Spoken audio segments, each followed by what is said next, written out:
Right, so Harvey, I first came across you when a video popped up on my YouTube feed of this guy in quarantine in Shanghai. And I thought, well, I haven't seen this guy before. And it turns out it was your very first video. And I watched the video and I found it's the first time you'd come to China. You went into quarantine. And I thought, wow, what a brave guy, because I chickened out of doing quarantine. I stayed outside the UK once I left, and I didn't come back till after the quarantine had finished. So tell me a bit about the decision process you went through to decide that you were going to go into quarantine to come to China. What made you come to China? Okay, well, the quarantine part of it didn't really faze me, to be honest, because first of all, I'd already been through the UK's version of their quarantine, which was a complete mess. So I'd already done that. And also, I just wanted to get out of the UK at that point. But my whole decision to come to China, it was pretty much, my girlfriend had a lot to do with it. She had a lot to do with the decision. My girlfriend is native Chinese. We met at university in the UK. She studied in the UK. And then obviously COVID hit. The UK was plunged into absolute madness. Her student visa ran out. So we decided to, get out of the UK and move to China. And looking back, very, very good decision. Mm-hmm. Now, you've made a number of videos talking about different aspects of China, and I pick up that you've been sort of pleasantly surprised in the time that you've lived. About 2 years now, right? Yeah, we're coming up on 2.5 years now. Mm-hmm. Yeah. So before you came here, what was your perception? You mentioned you had a Chinese girlfriend, so maybe you had a bit more positive information than most people. Just give me a bit of your perception of China, because in my experience, the media in the UK is pretty negative about China. Yeah. So in terms of my girlfriend, I was a bit, how can I say, blind to her nationality, I guess. So her being Chinese, it wasn't really, it didn't really stick out as a big, something to talk about, for example. I think my first understanding of China was probably the 2008 Beijing Olympics. I would have been, how old? I was very, very young, and that's probably the first sort of time that I kind of had an awareness of China as the country and as the culture. And I remember sitting and watching the opening ceremony and thinking, oh, wow, this is absolutely incredible. Yeah. I want to learn more about this country. I hope I can visit this country one day. And between the time of the Olympics and before I moved to China, I probably didn't hear that much positive news about China. Pretty much everything that I heard was negative. But then again, I only really had one sort of news source, or one sort of source of information when it came to China, and that was obviously Western media. Mm-hmm. Things that you'd hear on the TV or through Hollywood movies and stuff like that. And they always tend to, cast Chinese roles as, or Chinese actors in the bad roles. Yes. And stuff like that. And just look down on China as a whole. And it seems to me that the stronger that China grew, the stronger the bad press became. And then obviously I got to the point where, I just want to see the country for myself. There's no sort of, you hear a lot of stuff and you don't really, you don't believe 100% of it, but even so, it does have a sort of bias on you, no matter how intelligent you are or unintelligent you are. It does have an effect on you. Mm-hmm. So obviously when I moved to China, and after a couple of months of being in the country, it kind of dawned on me a little bit that, wow, this place is just completely different to anything that I'd heard or seen or read. The people are nothing like you'd expect.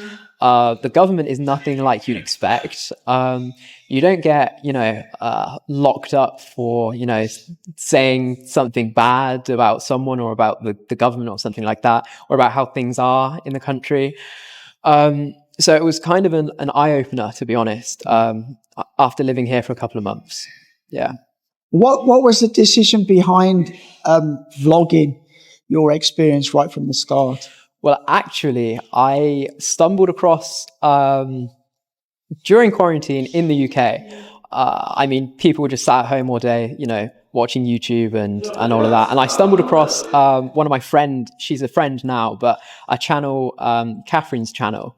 And she makes vlogs about, like the countryside and visiting various places. And I thought, I want to do this as well. I want to, when I get to China, I might as well just make a couple of videos about, my life here and that sort of thing. So as soon as I arrived, as soon as I was in quarantine, I decided to make my first video. So, yeah. And when you got out of quarantine, what was the biggest surprises about China for you compared to your perceptions before you came? What was the things that you thought, wow, this is nothing like what I expected? Surprises straight away. There weren't too many surprises straight away, but surprises over the course of a couple of months or half a year, there were a lot.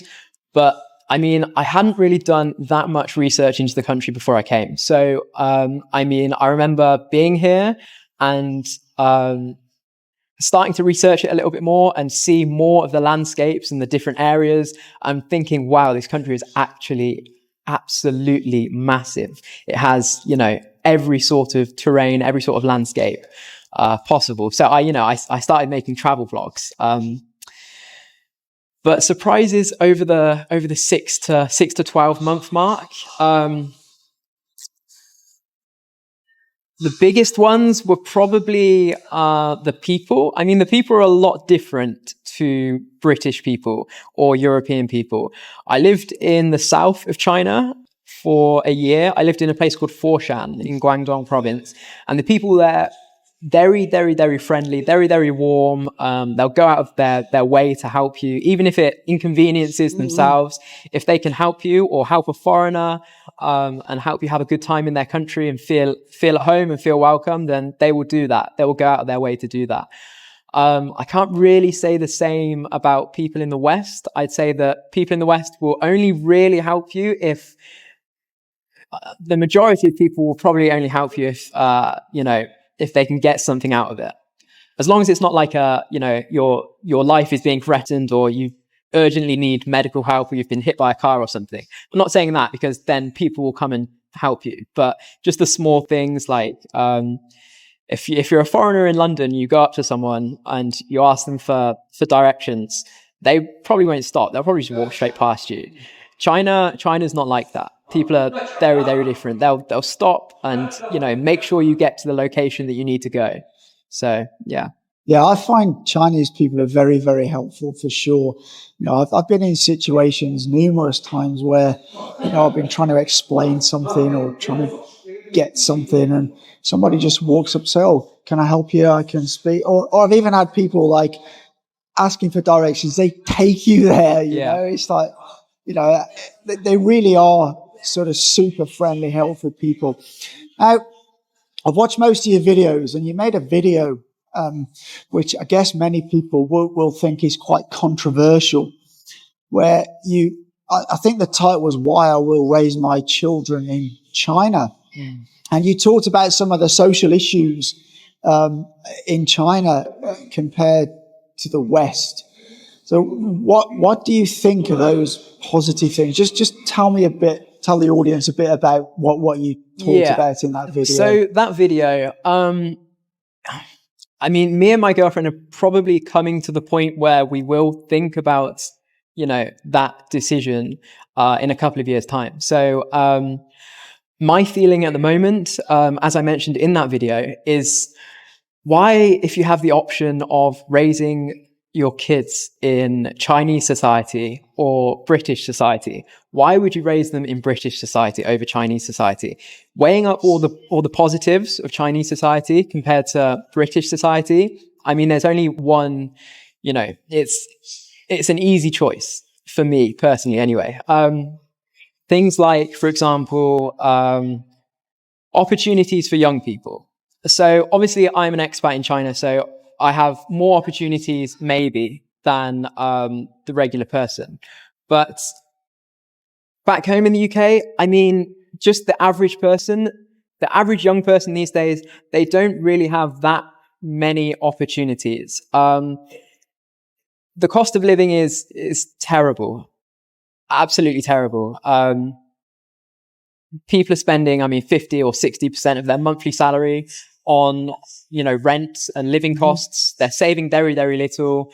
Energy prices have like trebled or quadrupled in the last like 6 months or something. You're never going to be able to afford a house unless you have help from your parents. That's just one issue, the opportunities for young people. Second of all, things like social media, for example. So there's a big misconception in the West that Chinese people are restricted of their free speech and that there's this big firewall that stops people from accessing information.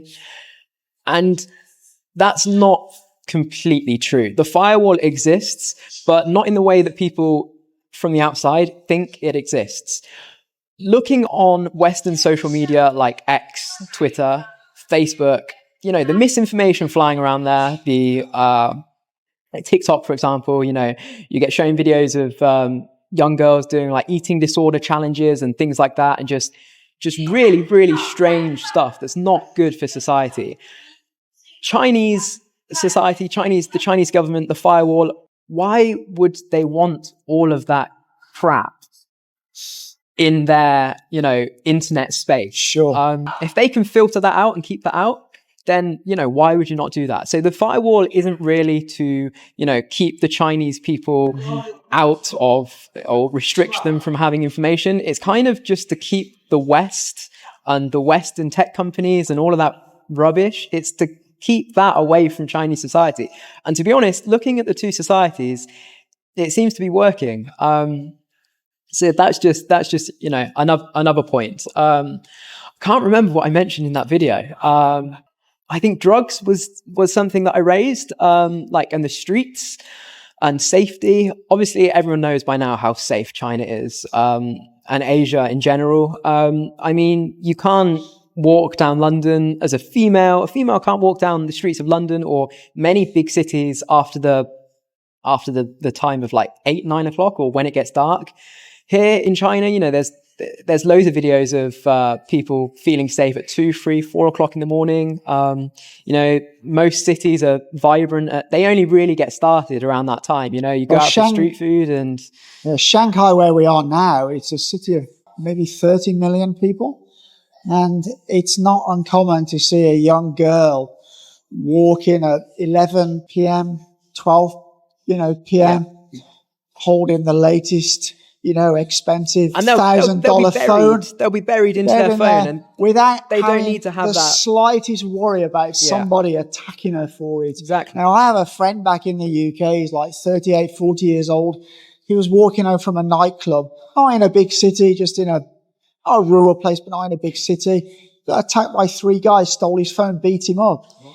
Many cases. I've been coming to China for 20 years, and I've never, ever had any bother at all, like never. And like, I go back to the UK.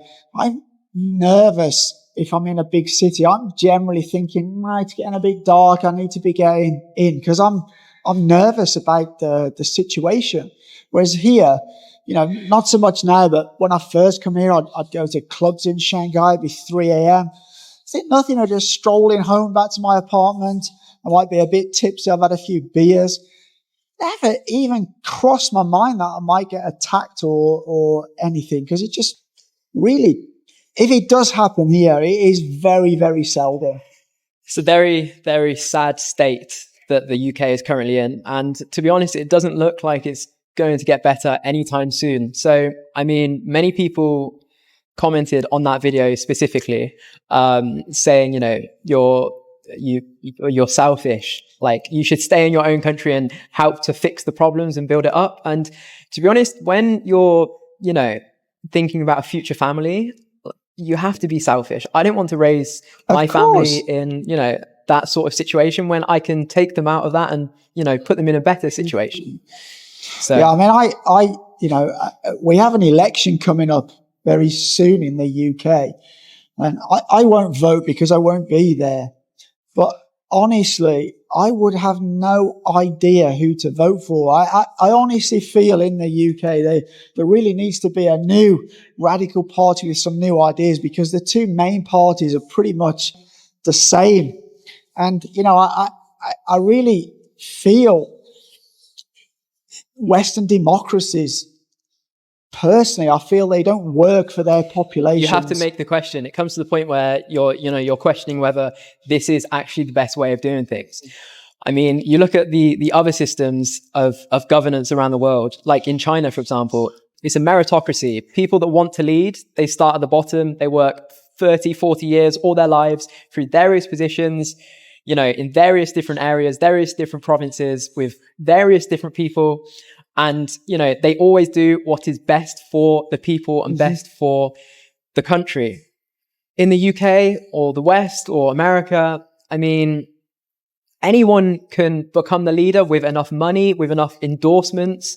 And it's not, you're not there to enrich the population. You're not there to help grow the country. You're there to enrich yourself. That's the evidence of the last couple of leaders. Yeah. There's a couple of things I'd sort of say on that as well. If you look at, because of the system in the West, I feel the government never do any long-term planning, because they always plan for like that 4 or 5 year cycle. And what tends to happen is the opposing party will oppose, even if it's a good idea, because they're the opposition. Whereas in China, you have this continuity, so they can have much longer term plans.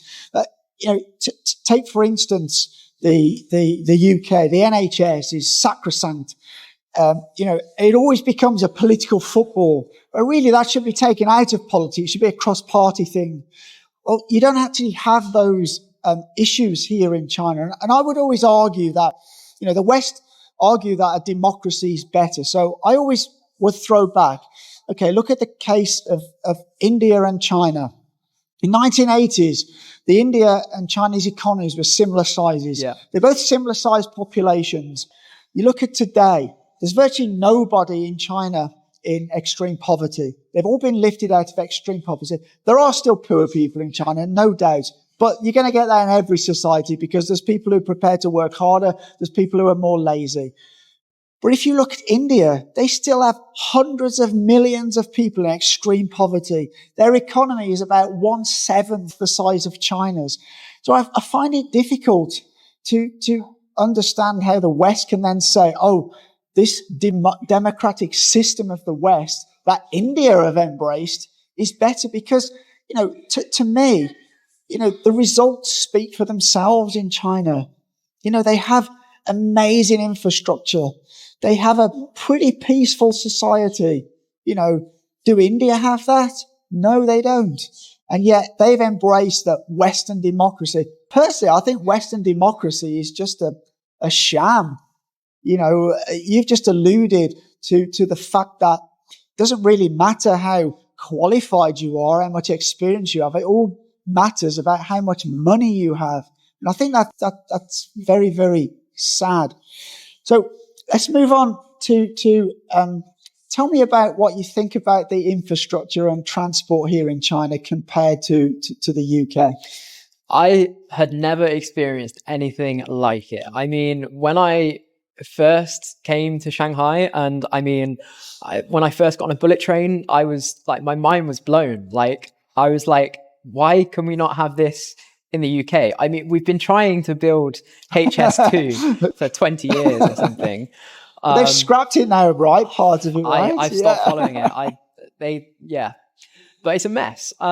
Every road has potholes. I was in a tier 5 city like a week ago over Spring Festival, very, very rural place, and they don't have potholes in their roads. I mean, like, we're what, the 6th largest economy? The UK is the 6th largest economy in the world.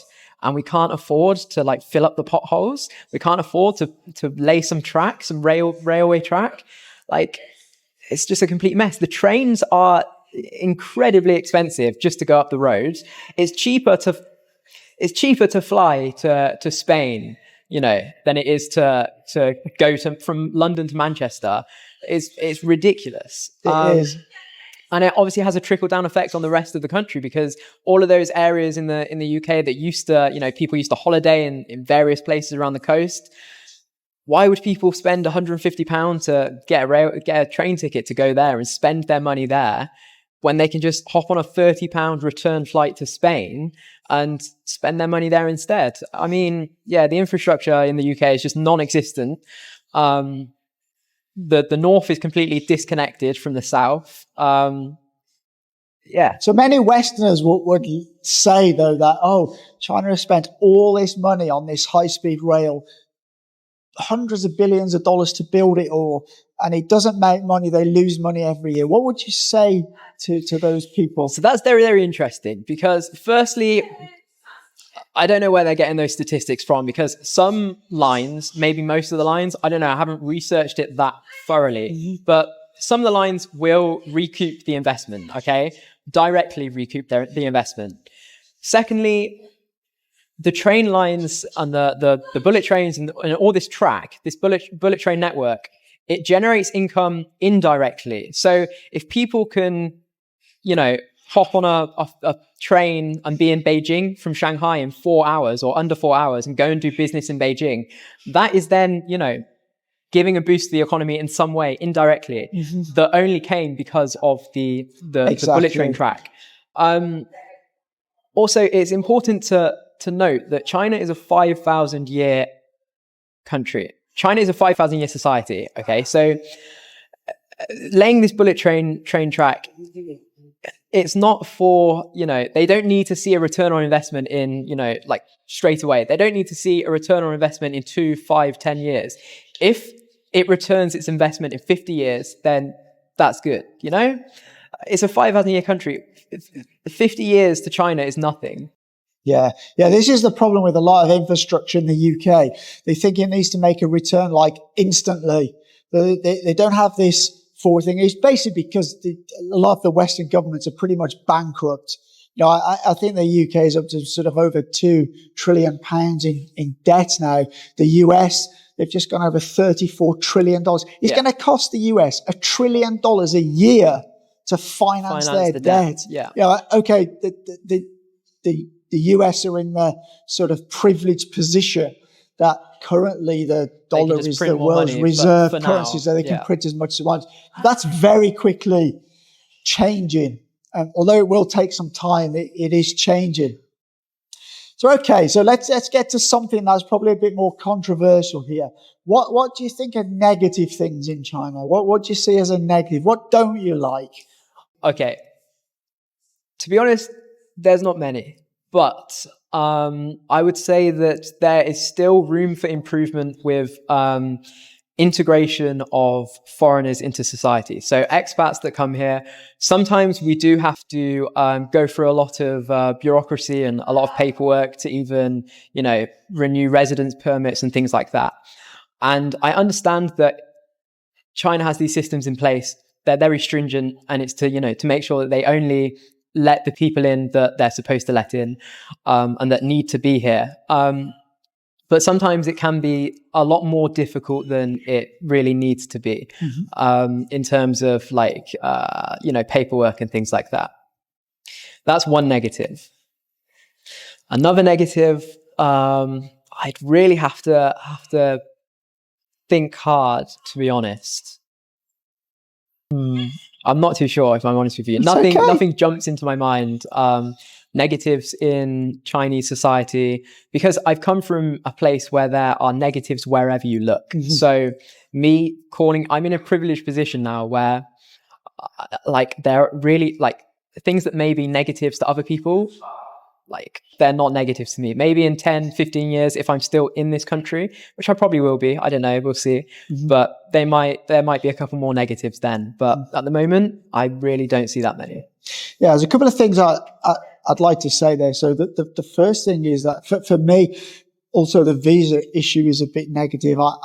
It's frustrating that even being married to a Chinese partner is you still can't get like a permanent visa. You still have to go through the process every 2 to 3 years, and it makes you feel a little bit insecure. On other things, like something, and it is changing. Like a few years ago, it was very much different for like a foreigner, even buying a railway ticket. You had to queue up at the station, blah, blah, blah. That's changed. But there are still some instances. Very recently, we wanted to go to Yew Garden in Shanghai, and my wife was able to book the tickets for her and her daughter, but couldn't book mine because it can't accept a passport. Okay, that's one other negative. Some of these things are a little bit... We obviously control our lives here with our passports, whereas Chinese people have their IDs. So for some apps and for some places to get into, it's difficult for us because we don't have an ID number. And also there has been 1 or 2 occasions where my girlfriend and I have been looking to travel somewhere. We've been looking to buy the plane ticket domestically, and it's cost me a little bit more money than it would have cost her if she'd bought it. I'm not sure why that is. Maybe we use different apps. I know the answer to that.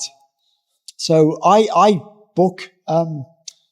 used to book most of my tickets on trip.com. And they actually, if you have the foreign version of trip.com, it seems as though the prices appear slightly higher. So I now start using the Chinese version of or on WeChat, because they have an English version of their travel portal. And sometimes then it's some apps add the tax on and others don't. So it is, I used to have that one, but I sort of worked out what was going on there. And the other thing that bugs me a little bit is having to use a VPN. I understand why, but it doesn't sometimes make it any easier. There's certain times when they have the 2 sessions or some big important comms that they lock the VPNs down a little bit, and it is a little bit more difficult. So that's a little bit frustrating.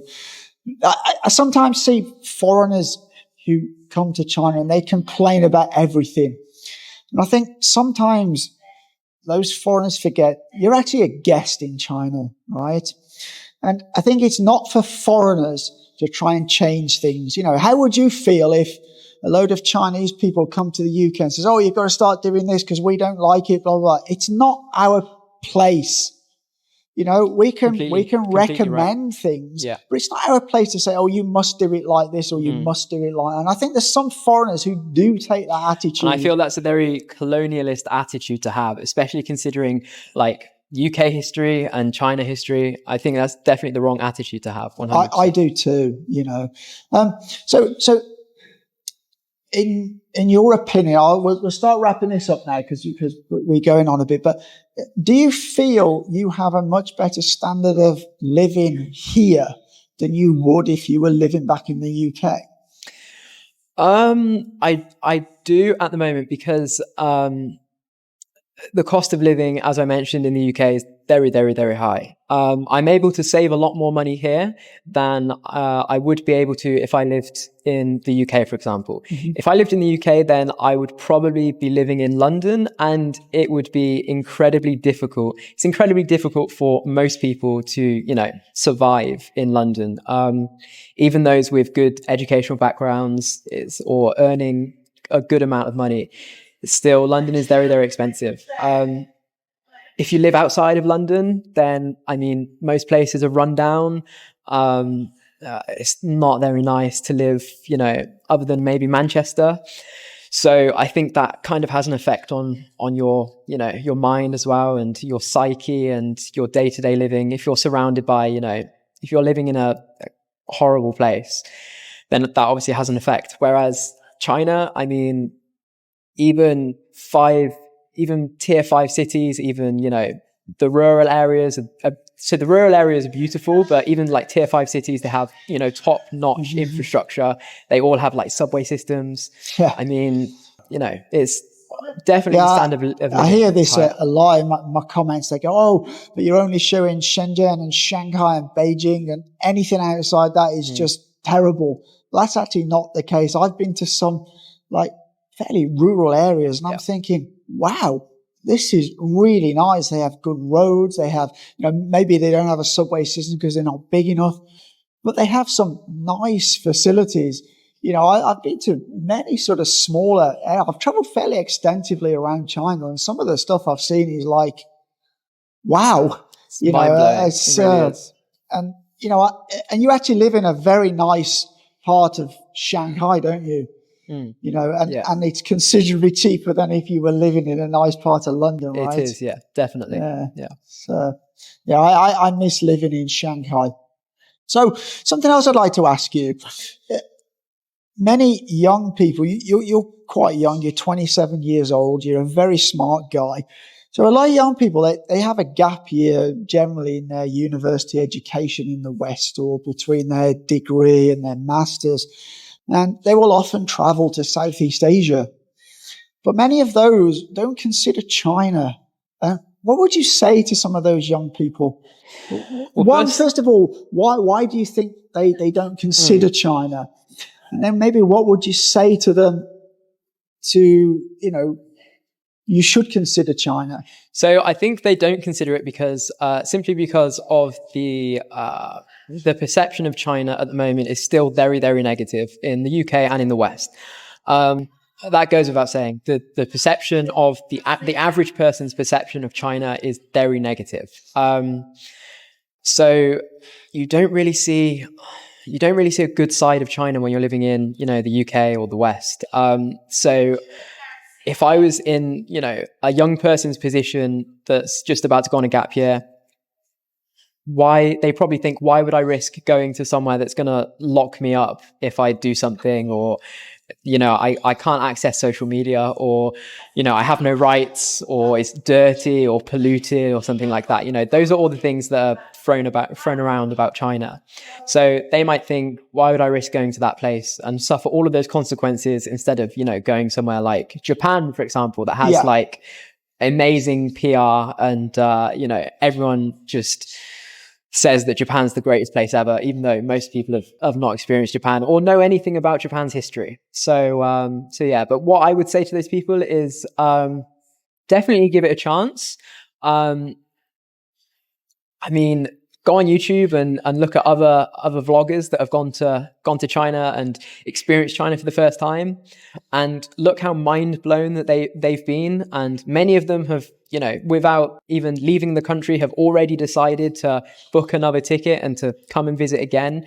I know loads of people that have come to China for 1 year and decided to stay and stay longer and stay longer. And I know people that have been here for 10 years that have said, when they first arrived, they thought they'd just be here for a year. And 10 years later, they're still here because they love the people, they love the culture, they love the food, they love the country. So, you should really come and give it a go. Yeah, I'll pick up on a couple of things you mentioned there. First of all, you said about Japan.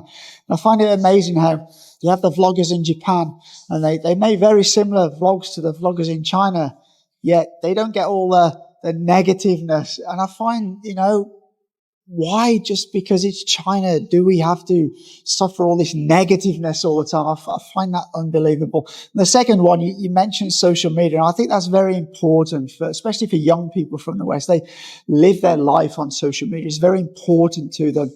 And I really feel that is a big obstacle for them to come to China, because it's much more cumbersome to get access to that. They need to install a VPN, which they may not be familiar with.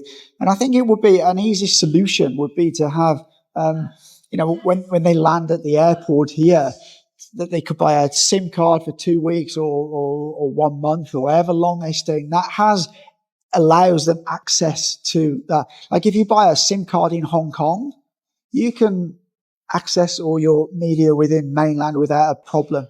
And the second thing I think they should do is they should have like an area at the airport where they have a couple of people that help you install the apps that you're going to need, like set up your Alipay, for example, or your WeChat, because I think that's another large obstacle. Some people arrive here as tourists, they try to get a taxi, they have 100 RMB bill, the taxi driver doesn't have change because he's not used to dealing with cash, but they don't have Alipay. So I think if the Chinese authorities sort of address them, not at every airport, but at the major ports, the Beijings, the Shanghais, the Guangzhous. I think that would help a lot to overcome I some think of there are those things. definitely improvements that can be made to make travelers' life a little bit easier if they do choose to visit China. There are definitely improvements to be made in that respect. Yeah. So if you could sum up your life in China and have any advice for other young people who are thinking of coming here, either just for a few months or a bit more permanent, maybe getting a job here, what would your advice be? I would say definitely come. If you're even thinking about it and you're on the fence, for example, then you should definitely come. Definitely come and experience it.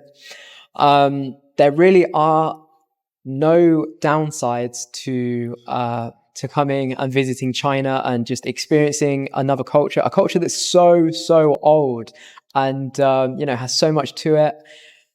Definitely come and visit. Thank you very much. You're welcome. It was really nice.